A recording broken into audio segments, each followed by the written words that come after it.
E ela tem um tema, a regeneração. Tema esse que já está lá. Quem tem uma pentecostal, está lá esse estudo. Mas eu não vou trazer o estudo, lógico. A gente não ficaria aqui, é muito tempo, né? Mas eu quero trazer uma mensagem da parte de Deus dentro desse tema no nosso culto do renovo. Diga comigo assim, diga: Senhor, me dá espírito de sabedoria, de revelação e de conhecimento da Tua palavra.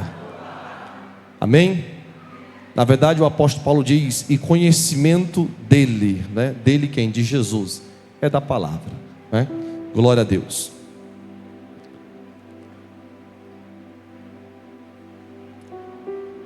Tivemos ontem um culto na nossa congregação, um culto de oração.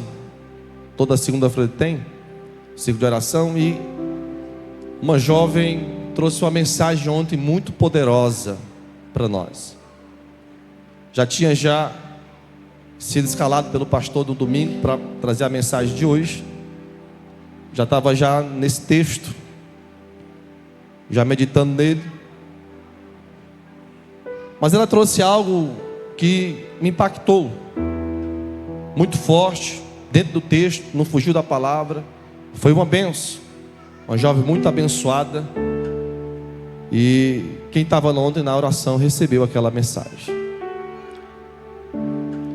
Uma jovem lá da Canaã, ali de Fortaleza, que foi ministrar na nossa congregação ontem. E ela falou algumas coisas sobre o que eu vou trazer para vocês hoje. 2 versículos que ela trouxe, que eu vou trazer também, mas um me chamou muita atenção e eu quero frisar ele também na noite de hoje, dentro do contexto que nós lemos aqui. Nós sempre que pregamos esse texto, nós sabemos que é o diálogo de Jesus com o Nicodemos. Nicodemos, que a Bíblia nos diz, nos informa a palavra do Senhor, que ele era doutor da lei, era príncipe dos judeus, tinha sua posição dentro do contexto religioso da época de Jesus. Mas sabemos nós que Nicodemos, ele converteu. Nicodemos, ele converte a Jesus, ao cristianismo. Não só ele, como também José de Arimateia, que fazia parte da classe política da época. Esses foram realmente pessoas que foram discípulos de Jesus, não abertamente, porque a maioria deles tinha medo da represária dos judeus, dos religiosos da época. Nicodemos, olhando para o que Cristo, para o que o Senhor Jesus estava fazendo, para os milagres, para as maravilhas, os sinais que o Senhor operava, aonde Jesus ia, maravilhas, sinais, prodígios. Nós não temos aqui registrado.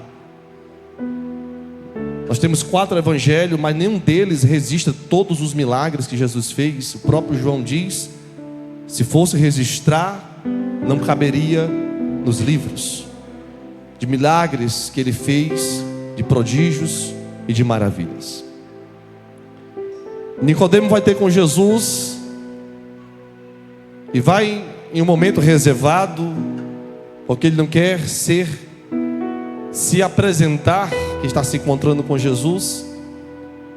E ele faz uma pergunta ao Senhor Jesus, e ele diz no versículo 2: Rabi, sabemos que és mestre vindo da parte de Deus, porque ninguém pode fazer estes sinais. Olha só, ele reconhece que Jesus estava operando sinais, milagres acontecia através do Senhor Jesus. Então ele reconhece isso. No versículo 2 ele diz: E ao mesmo tempo ele reconhece que Jesus só poderia ter vindo da parte de Deus. E aí ele responde dizendo ainda no versículo 2: porque ninguém pode fazer estes sinais que tu, ele frisa mais uma vez, fazes, se Deus não estiver com ele. Então há um reconhecimento direto desse homem que era um líder religioso, conhecedor, como qualquer outro religioso da época, fazer parte de uma classe mais avançada no conhecimento das Escrituras. Ele reconhece isso, que Jesus só poderia ter vindo de Deus, não tinha outra explicação. Isso é maravilhoso, porque esse entendimento é bom. Mas Jesus, ele vai confrontar ao Nicodemos aqui, porque a palavra que Nicodemos deu para Jesus é boa. Mas Jesus vai confrontar Nicodemos aqui dizendo, respondendo no versículo 3 e no versículo 5, praticamente a mesma coisa, muda só alguns pontos. Ele responde a Nicodemos e diz: em verdade te digo que, se alguém não nascer de novo, não pode ver o reino de Deus. Para alguém já se contentaria apenas em ver o reino de Deus. Mas interessante que Jesus já tinha pregado e ensinado dizendo que o reino de Deus já estava entre nós. O reino de Deus já era operante entre nós. O reino de Deus ainda está operante no meio de nós. Amém? Algumas pessoas não conseguem ver o reino de Deus. Primeiro, algumas por causa de serem religiosas, a ponto de não enxergar o reino. Segundo, porque para ver o reino, Jesus disse claramente, respondendo a primeira vez a Nicodemos, é necessário. Jesus claramente fala: se alguém não nascer de novo, é necessário nascer de novo para poder ver o reino de Deus. Nicodemos não entendendo o que Jesus falou para ele, porque isso trouxe para ele, se você vê o texto, um certo empecilho no entendimento de Nicodemos, porque ele depois diz, versículo 4: como pode um homem nascer sendo velho? Como pode acontecer isso? Como pode um homem nascer? Então ele não tinha entendido o que Jesus falou. Ele só vai entender no versículo 5. E aonde Jesus vai frisar, ele vai trazer com mais detalhes o que é esse novo nascimento. E ele vai dizer, versículo 5: em verdade te digo, Jesus falando para o Nicodemos, quem não nascer da água, e do Espírito, não pode entrar aonde? No reino de Deus. Preste atenção que o reino de Deus já estava naquela época entre eles, e o reino de Deus ainda continua entre nós. Amém? Quem crê nessa palavra, que o reino de Deus continua ainda entre nós? Então continua a mesma coisa. Jesus não mudou, ele vai dizer a mesma coisa. Quer ver o reino de Deus? Nasça de novo. Ah, mas eu não entendi que tipo de nascimento é esse? Você quer ver o reino de Deus? Nasça de novo. Nascer como? Nascer da água e nascer do Espírito de Deus. Aí quando você nasce da água, e aí quando você nasce do Espírito, você entra no reino de Deus. Nicodemos escutou isso, e Jesus vai dizer para Nicodemos claramente assim no versículo 6: o que é nascido da carne é carne. Repita comigo: o que é nascido da carne é carne. Aí tem ponto e vírgula, ele continua a mesma frase dizendo: Repita comigo: o que é nascido do Espírito. Aqui é o Espírito de Deus, é Espírito. O que é nascido de Deus é Espírito. O que é nascido de Deus é Espírito. Por isso que Jesus, quando dialoga com a mulher no capítulo 4, lá na frente um pouquinho, ainda de João, a mulher samaritana no poço de Jacó, quando ela indaga a Jesus dizendo para ele: olha, nós adoramos nesse monte, e vocês, diz a mulher com Jesus, a mulher samaritana, estava em Samaria, no poço de Jacó, vocês dizem que o lugar de adoração é em Jerusalém. Então perceba que havia uma discussão entre os samaritanos e os judeus, porque os samaritanos eles adoravam no monte, e os judeus adoravam em Jerusalém, porque em Jerusalém estava o templo feito por Salomão, e depois reconstruído por Zorobabel, e depois ampliado e melhorado por Herodes o Grande. Então, em Jerusalém estava o templo da adoração dos judeus. E Jesus afirma, e ele diz: realmente a adoração vem dos judeus. Jesus não disse que a adoração era no templo. Ele diz que realmente a adoração vem da onde? Dos judeus. Jesus estava falando, irmãos, que era dos judeus que viria aquele a qual seria o libertador. Ele estava falando dele mesmo. Ele estava falando da glória do segundo templo, quando lá no capítulo 2 de Ageu, no versículo 9, no meio daquela construção que aquelas pessoas estavam construindo, mas o templo não ficou como era antes. O templo não ficou como era belo na época que construiu Salomão. Mas eles olharam e viram e compararam, lembrando do primeiro templo, a glória do primeiro templo, a formosura do primeiro templo, e agora com a reconstrução do segundo, eles olham para aquele templo entristecidos, eles olham para aquele templo até mesmo sem motivação de adorar a Deus ali, porque nem se comparava com o primeiro que foi construído. E aí o Senhor levanta o profeta Ageu no meio daquele povo que estava desmotivado, e diz para aquele povo no capítulo 2, versículo 9, ele diz: e a glória desta segunda casa será maior do que da primeira. Aleluia. O profeta, ele está profetizando através do Espírito e falando da pessoa de Jesus. Amém? Aleluia. Jesus andando com os discípulos nas cercanias do templo. A um dos discípulos: olha mestre, que construções maravilhosas. Porque depois Herodes o Grande, ele amplia o templo e fica maravilhoso. Aí os discípulos falam: Senhor, que magnitude, que coisa maravilhosa esse templo.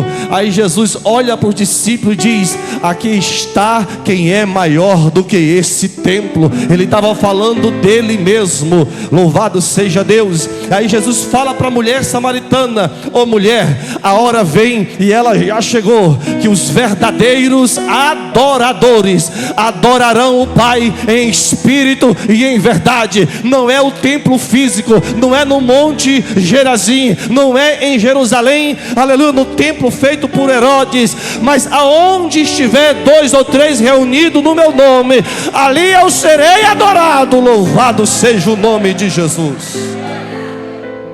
Aleluia.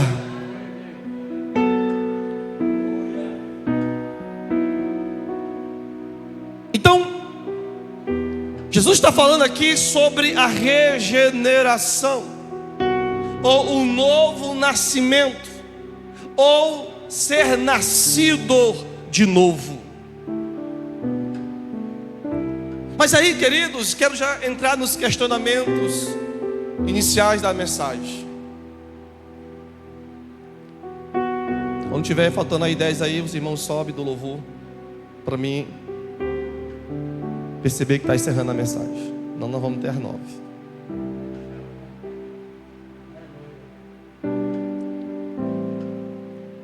Por favor, capítulo 19 de Salmo 19, versículo 12. Na verdade, a gente aprendeu na escola bíblica que não pode dizer capítulo, né? Os Salmos, você diz o quê? Vamos abrir no Salmo 19. Amém? Quem estava na escola domingo aprendeu isso aqui. Versículo 12. Escute isso, declaração de Davi. Davi escreveu quase todos os primeiros salmos. Só o primeiro salmo, o segundo, o 10 e o 33, iniciando, que não é de Davi e não é de autoria de ninguém. Nós aprendemos isso também na escola. Por isso que é bom vir para a escola bíblica, né, irmãos? O que diz no versículo 12? Quem há que possa discernir as próprias faltas? Quem é que pode discernir as próprias faltas?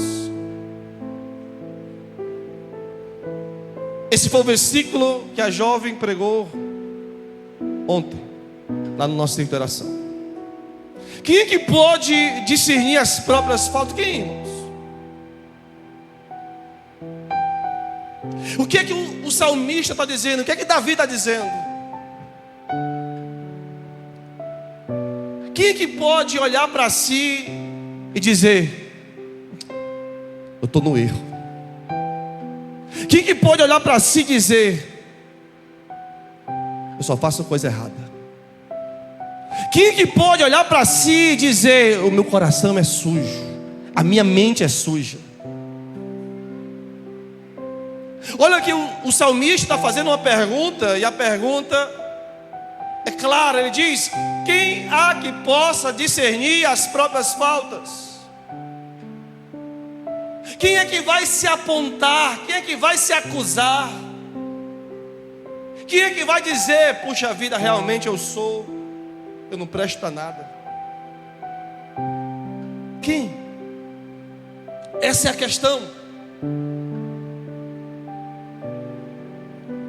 Meus amados irmãos, nós temos consciência das nossas deficiências. Nós temos consciência dos nossos pecados. Nós temos consciência, porque ninguém aqui, irmãos, é especial de um ponto de não entender o que está fazendo. Todos nós temos ciência é conhecimento daquilo que estamos fazendo. Mas a questão é que nenhum de nós temos coragem de reconhecer.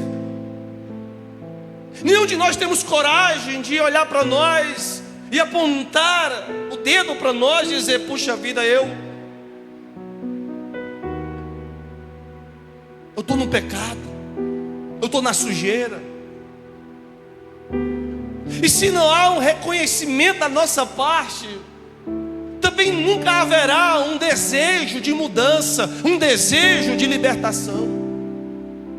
Entenda que esta é a questão. Porque se não há um desejo em nós, irmãos, ou melhor, se não há um reconhecimento das nossas faltas, se você não reconhece que você é uma pessoa bruta, que você é uma pessoa arrogante, que você é uma pessoa altiva, que você é uma pessoa que vive nos pecados, que anda na sujeira, que anda na prostituição, que anda na imoralidade, que anda na pornografia, que anda, irmão, no adultério, se você não reconhece que você é essa pessoa, como nós iremos mudar? Como iremos mudar? Essa é a questão. E aí o salmista diz, ainda nesse mesmo versículo, ele diz para o Senhor, o que ele diz? Absolve-me das que me são ocultas. Ele está pedindo a Deus, irmãos. Depois você lê o Salmo 19 todo ele, para você perceber o que o salmista está querendo passar, transmitir. Mas esse versículo está dizendo: olha, quem é que vai se descobrir? Quem é que vai falar que está no erro? Mas ele ora a Deus pedindo: Senhor, tem misericórdia de mim, não deixa que eu venha cair nessas faltas. Amém? Não deixa que eu venha cair nesses erros, não deixa que eu venha cair nesses pecados. Ei, Pastor, mas nem aconteceu ainda. É isso mesmo, irmãos, nem aconteceu ainda e nem vai acontecer. Se você começar a reconhecer que você é falho, eu pendo para esse lado, eu pendo para isso outro. Senhor, tem misericórdia de mim, me ajuda nessas faltas e não deixa que isso venha acontecer na minha vida. Louvado seja o nome de Jesus. Só que tem uma coisa que eu quero falar para vocês, e isso é importante para nós. E o que é, irmãos? Já que nós não temos a coragem, nós temos coragem de falar dos outros, é ou não é? A gente tem coragem de falar dos outros e fala bem, irmãos. E fala até demais dos outros. Dos outros nós temos coragem, mas de nós não temos. E já que não temos coragem, irmão, de reconhecer as nossas faltas, tem irmãos, que veio para nos apontar os nossos erros, não para nos condenar, mas para nós não sejamos condenados com este mundo. Sabe quem é Ele? É o Espírito Santo de Deus. Aleluia. João capítulo 16, versículo 8, coloca aí. Diz assim: quando Ele vier, ainda não tinha vindo, porque quem está falando aqui é Jesus. Jesus está falando assim: olha, eu vou para o Pai. Dentro do capítulo 14 de João, ele vai falando. E quando chega no 16, ele diz assim: quando Ele vier, Ele quem? O Espírito Santo. Diga o Espírito Santo. Diga o Consolador. Aleluia. Quando Ele vier, o que Ele vai fazer, pastor? Aleluia. No versículo 16, capítulo 16, versículo 8 diz: quando Ele vier, convencerá o mundo. De que, irmãos? Diga: do pecado. Convencerá o mundo do pecado, da justiça e do juízo. No versículo de número 9 coloca: e do pecado. Olha só, ele não está falando dos pecados no plural, ele está falando do pecado. Mas que pecado é esse? E do pecado, porque não creram em mim. Diga para alguém assim: é pecado você não crer em Jesus. Está aqui escrito. E do pecado, porque não creram em mim. Agora segura aí. Aleluia. Quem quer receber uma palavra de Deus? Olhe para mim, Jesus está falando, aleluia, a palavra está falando, o Espírito Santo está falando, e o Espírito Santo está falando no nosso coração. Você está recebendo a palavra, mas você deixa o seu coração duro, você não deixa o Espírito Santo tocar em você, e muitas vezes está falando: filho, muda isso, filha, muda isso. Sabe o que é isso? É você não crer nele. É você não crer em Jesus, é você não crer na palavra, porque a palavra está falando e nós estamos o que? Colocando debaixo do tapete. Não é para mim não, essa palavra é para o irmão que faltou. Ei, essa palavra é para nós, irmãos, e dá glória a Deus nessa noite. Louvado seja Deus. Porque quando nós resistimos, irmãos, quando nós resistimos o Espírito da palavra, nós estamos resistindo aquele que enviou a sua palavra. E aí não tem libertação, e aí não tem transformação, e aí não tem cura, e aí você continua do mesmo jeito. Aí continua, irmãos, olhando para você, dizendo: está tudo bem, está tudo em paz comigo. Não está, porque a palavra confronta. A palavra diz que nós estamos no erro, a palavra diz que nós estamos no pecado, a palavra diz que nós estamos, irmãos, longe do Senhor. Mas não é para condenar, é para dizer: filho, vem para perto, porque eu quero te abençoar. Aleluia.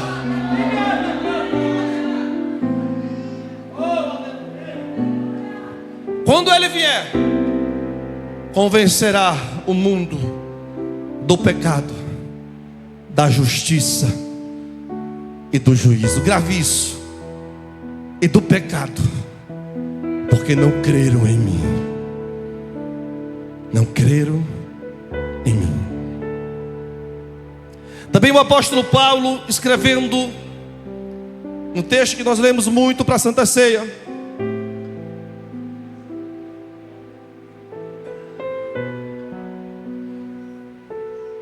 capítulo 11 de 1 Coríntios, no versículo de número 31, o apóstolo está falando algo. E olhem para o entendimento do apóstolo. O apóstolo diz assim: porque se nós julgássemos a nós mesmos, não seríamos julgados. Mais uma vez repito, é fácil julgar os outros, é fácil apontar o defeito dos outros, é fácil olhar para a vida do outro, dizer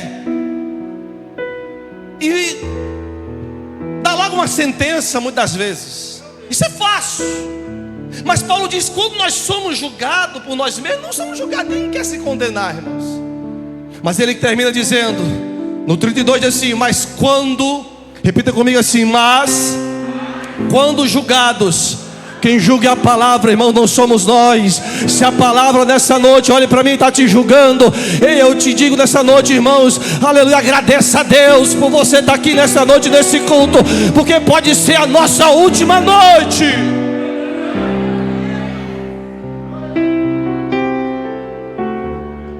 Mas quando julgados, somos disciplinados, olha só, pelo Senhor, para não sermos condenados com o mundo.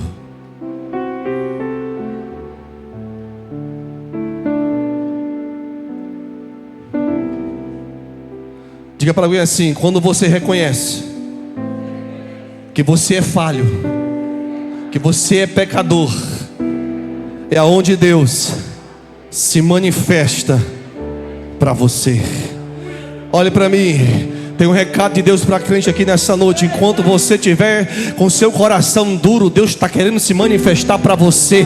Deus está querendo, irmãos, trazer a glória dele sobre a tua vida. Não é para você, é sobre a tua vida, para através da tua vida revelar a glória dele a outras pessoas. Mas enquanto estiver com teu coração duro, enquanto estiver com teu coração magoado, enquanto estiver, irmãos, com teu coração bloqueado contra o Espírito Santo, a glória dele não vai se manifestar. Mas no dia que tu decidir, Senhor, eu reconheço que eu sou sujo, limpa meu coração, a glória dele vai descer.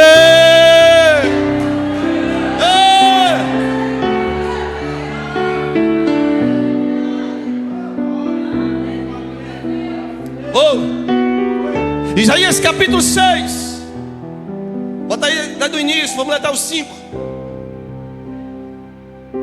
Nós conhecemos o profeta Isaías.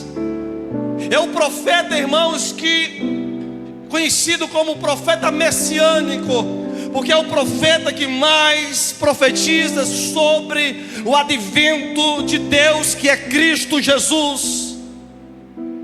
Mas esse profeta, irmãos, ele teve que ser tocado por Deus. E só quando você deixa o Espírito Santo tocar em você, é onde há libertação e aonde a glória de Deus se manifesta. E aí quando você levanta a tua boca e diz, Senhor, eis-me aqui, e o Senhor, agora eu estou te vendo e agora eu vou te usar.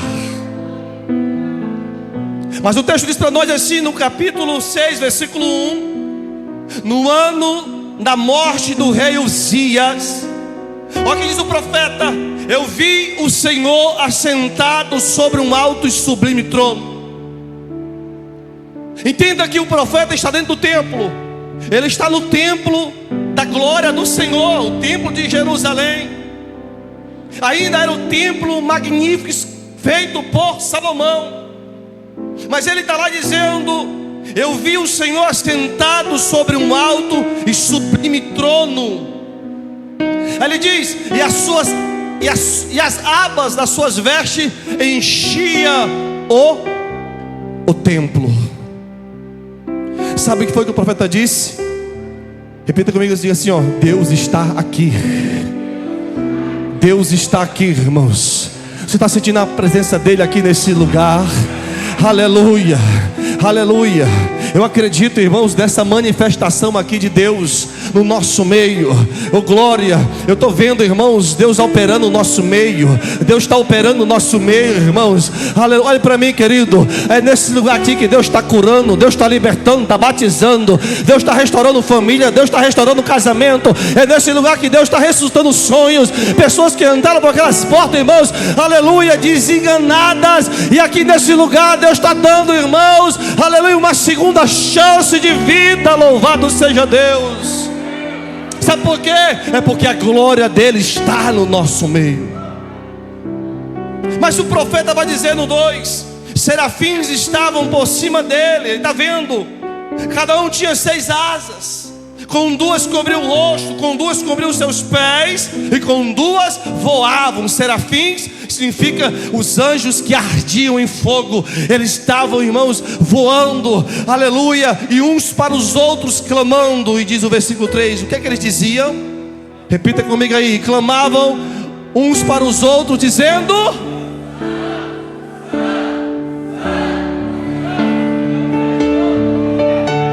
aleluia. Olhe para mim mais uma vez. Aqui foi só um ensaio. De novo, aleluia. Quando chegar no santo você começa. E clamava uns para os outros, dizendo: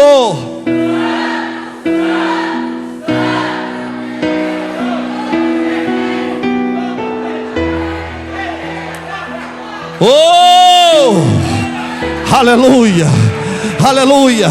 Nós lemos o texto e nós pegamos só a palavra santo. Mas quando os anjos clamavam, eles estavam dizendo: este lugar é santo, este lugar é santo. Diga comigo: este lugar é santo, este lugar é santo, aleluia. Este lugar é santo, este lugar é santo. Pastor, só aqui é santo. Ei, meu irmão, aleluia. Aonde você for, Deus está dizendo: este lugar é santo, este lugar é santo, este lugar é santo.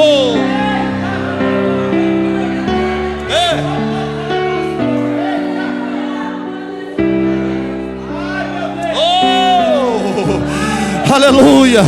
O profeta, eu imagino, irmãos, que ele nunca tinha visto aquilo, mas naquele dia que ele vê aquela manifestação dos anjos gritando santo, eu imagino, queridos, agora eu estou colocando isso aqui só para poder conjecturar. Ele começa a ficar arrupiado, João Batista, pastor. Ele começa a sentir algo que ele nunca tinha sentido antes. Sabe por quê? Porque viu a visão? Não, é porque ele descobriu que aquele lugar é santo. Aquele lugar é santo, aquele lugar é santo. Amém, aleluia. Bota no versículo 4, amado. E as bases do limiar se moveram, e a voz do que clamava, e a casa se encheu de fumaça. A glória de Deus entrou naquele lugar. Diga para alguém assim, ó: quer reconhecer os seus pecados? Diga para você assim: quer reconhecer os seus pecados? Irmão, tem gente, aleluia, que não entendeu ainda o que é evangelho. Tem pessoas que se consagram, tem pessoas que lê a Bíblia, tem pessoas que oram, que estudam, faz tudo para ter poder de Deus para pregar, para ter poder de Deus para orar, para repreender demônio, para ter poder de Deus, irmãos, para sair nas ruas. Isso aí tudo é bom, mas quando a glória de Deus se manifesta, é para você se humilhar e reconhecer os seus pecados.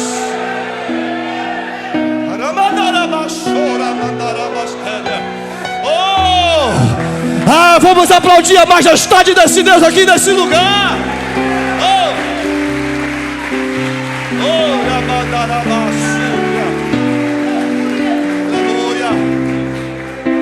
Porque nós estamos acostumados, irmãos, a querer aparecer.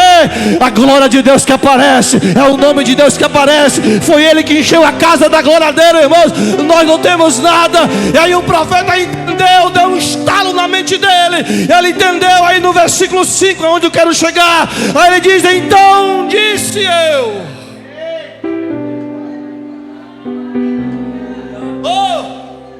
Olha o profeta reconhecendo, irmãos.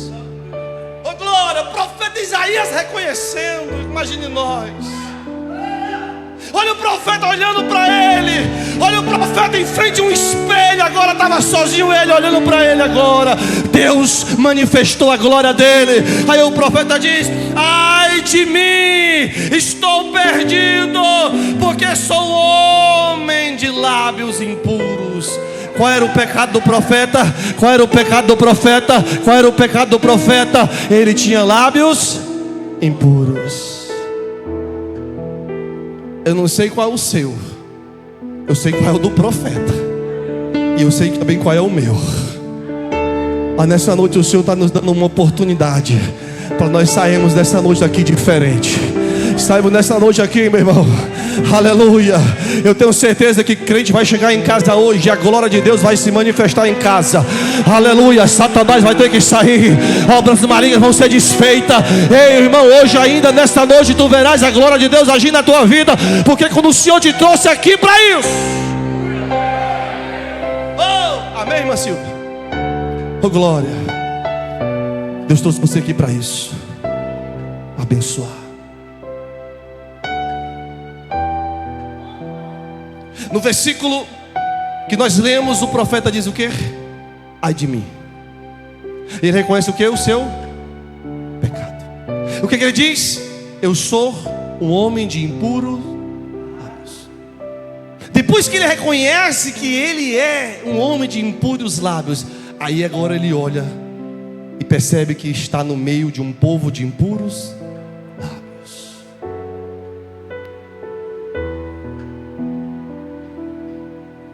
Irmãos, nós temos uma missão tão poderosa da parte de Deus, e ainda não estamos abraçando essa missão, porque ainda não conseguimos reconhecer nem o nosso erro. Nós ainda não conseguimos reconhecer nem o nosso pecado. Mas no dia que nós parar, irmãos, para entender que quando nós começarmos a reconhecer os nossos erros, aí nós vamos poder ajudar as pessoas. O profeta diz: estou perdido, habito no meio de um povo de impuros lábios, e os meus olhos viram o Rei, o Senhor dos exércitos. O que essa palavra tem a ver, irmãos, com a palavra da regeneração?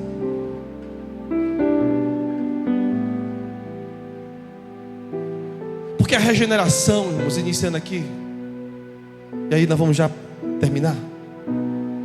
A regeneração, irmãos, é a transformação da pessoa. Aqui no versículo 8, olha o que diz o Senhor para Nicodemos. Versículo 8 do capítulo 3 de João. Ele diz assim, olha: o vento sopra onde quer, ouves a sua. Você já escutou a voz do vento? O que é a voz do vento, irmãos? É a manifestação dele. Agora, não sei aqui, mas lá na área que eu moro, lá em Paranda, irmãos, no mês de setembro, outubro, os barcos, eles não saem porque eles viram. Lá, setembro, outubro é vento forte, irmãos. Então os barquinhos é tudo virado já, porque vai virar. E se sair, vira tudinho, não fica nenhum. Porque é um mês do vento forte lá. Então nós percebemos o vento por causa de quê? Do barulho que ele faz. É ou não é? Se você está escutando o ventilador fazendo barulho, isso é o vento que bate nas abas e você sabe que está fazendo barulho. Você está ali no nosso cilindro, de repente passa aquela ventania. Você escutou aquele barulho. O vento, irmãos, não se vê. Olhe para mim. Não se vê o vento, mas você sabe que ele está no nosso meio, amém? Levanta a tua mão. Ninguém vê o Espírito Santo, irmãos, mas quando alguém olha para você com a vida transformada, andando direito, andando, irmãos, como luz, sendo sal dessa terra, fazendo as coisas, irmãos, que agradam o Senhor, as pessoas olham para você e olham e veem o Espírito Santo, porque Ele é o vento do Espírito. É isso. Então como é que eu sei que sou nascido de novo? É porque eu fiquei mais bonito? Não. Você sabe que nasceu de novo, irmãos, pelaquilo que você está fazendo, pelaquilo que você está vivendo. Você agora é uma nova pessoa. Porque a regeneração, irmãos, é a transformação da pessoa. Amém? Paulo escrevendo aos Romanos, capítulo 12, versículo 2, conhecida, diz o quê? Vamos botar lá para a gente ler. Romanos 12, 2. E não vos conformeis. E não vos conformeis. Olhe para mim. Nascido do Espírito não se conforma com as coisas deste mundo. Nascido do Espírito, irmãos. Ei, querido, tudo que for do inimigo, não está falando do mundo em relação ao que nós vivemos, não, irmão, do sistema. É do pecado que atua no mundo. Ele não é nascido de novo, nascido de Deus, irmãos.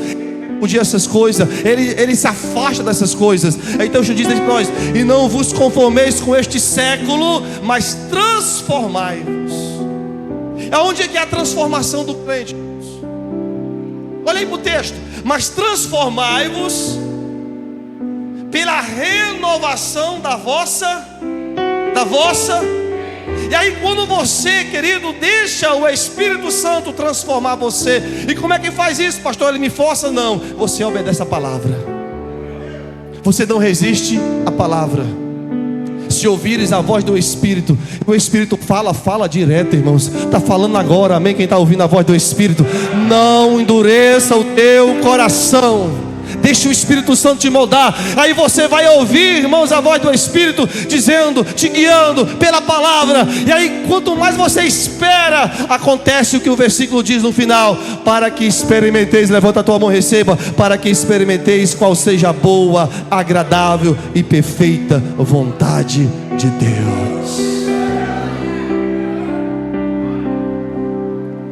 Diga assim comigo: eu sou cheio de vontade. Eu sei que nós somos, mas a boa vontade é a vontade de Deus na nossa vida. Quem entendeu, querido? Mais uma vez diga assim: eu sou cheio de vontade. Não esconda não, porque nós somos cheios de... irmãos. Só que a melhor vontade é qual? É a vontade de Deus na tua vida. Quem está entendendo? Deixa que o Espírito Santo... meu irmão, glória.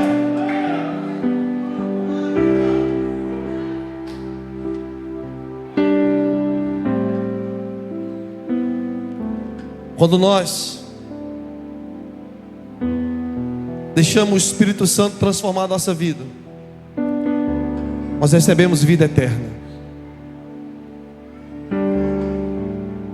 2 de Pedro 1,4, coloca aí. João 3,16 conhecido, né? Porque Deus amou o mundo.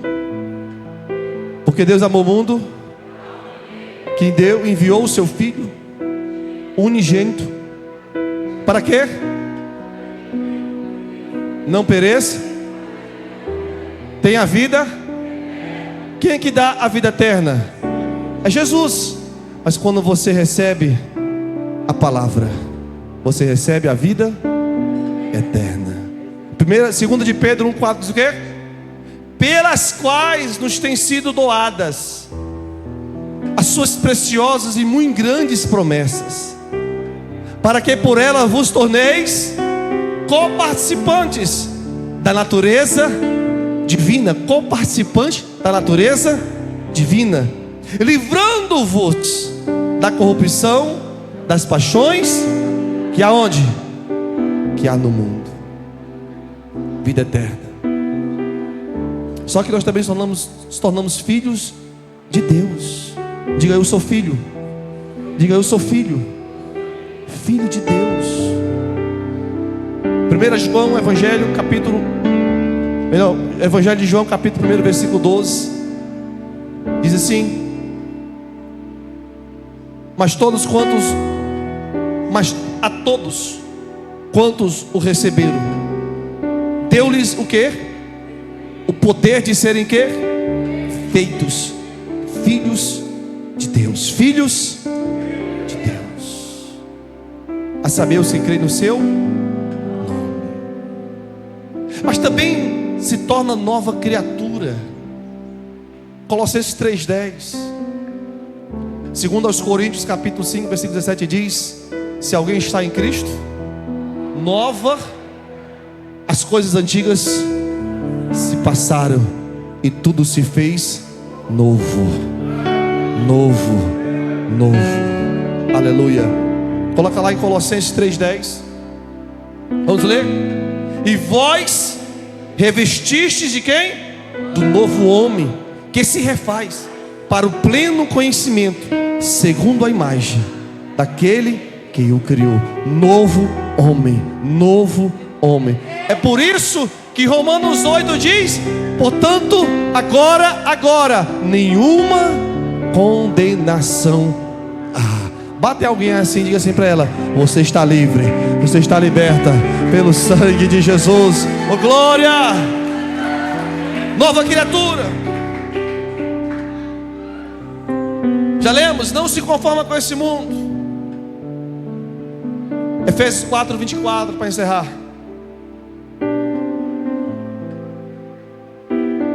Olha para mim, do jeito que você é. Tem gente que quer mudar, tem gente que quer forçar a mudança. Olha para mim, não force mudança na sua vida. Peça para o Espírito Santo mudar você paulatinamente. Ele vai mudando você. Amém? Esse trabalho é dele, irmãos.